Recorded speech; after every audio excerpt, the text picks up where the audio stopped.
bana derhal getirmesini istiyorum. Evet, gel.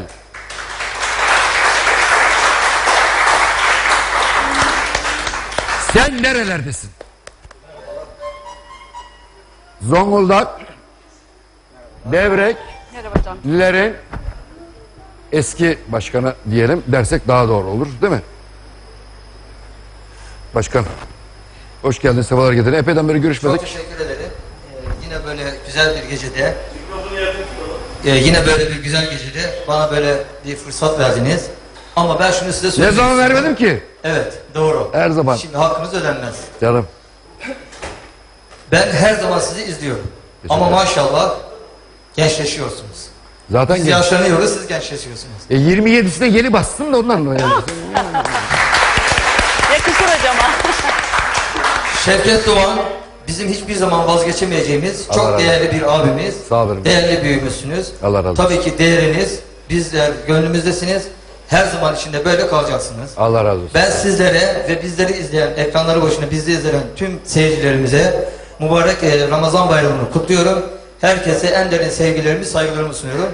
Böyle de bir fırsatı verdiğiniz için bana çok teşekkür ederim. Evet, demin de dediğiniz Bir de şunu gibi, versen de rahat etsen. evet, çok gecikmiş oldu. Doğru söylüyorsunuz. Çünkü ben daha önceden de biliyorsunuz dernek başkanıydım. İstanbul'da Devrekliler Dernek Başkanıydım. Fakat akabinde ilçemde, memleketim Devrek'te belediye başkanı aday oldum. Ondan dolayı size Sağ ol. Gecikmeli oldu. gecikmeli oldu. Evet. Alayım. Allah aşkına alayım. Memleketimiz Nerede açacağım bunu? böyle. Burada mı açacağım? Dur onu ayarla. Evet. Devlerin, Devletler Derneği'nin sizlere plaketi. İstanbul Zonguldak ili Devrek ilçesi Sosyal Kültürel Dayanışma ve Dayanışma Derneği. Sayın Şevket Doğan, yer misin baş soğan, seni seviyorum diyor.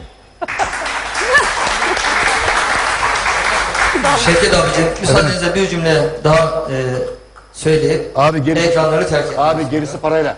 Tamam. Tamam. Söyle. Zonguldak bu akşam Vizyon Türk'te. Ama her zaman gönlümüzde zaten Vizyon Türk bizim evimiz, bir yuvamız gibi. Buradan kameraman arkadaşlarımıza, çalışanlarına çok teşekkürler ediyoruz. Bizlerde emekleri var. Onları da buradan gerçekten şükranlarımı, saygılarımı sunuyorum sizler adına. Teşekkür ederim. Gerçekten hakkınız ödenmez. Allah razı olsun. Bu arada Sağ ol başkanım. Zonguldak burada dedim. Nermin Karadeniz hanımefendi ablamız gerçekten Türk halk müziğinin üstadı gibi. 40 bin kere maşallah. Yolu ve bahtı açık olsun diyorum. Saygılar sunuyorum. Sağ ol başkanım. İyi eğlenceler diliyorum. Çok teşekkür ederim canım benim. Allah razı olsun. Olay bu.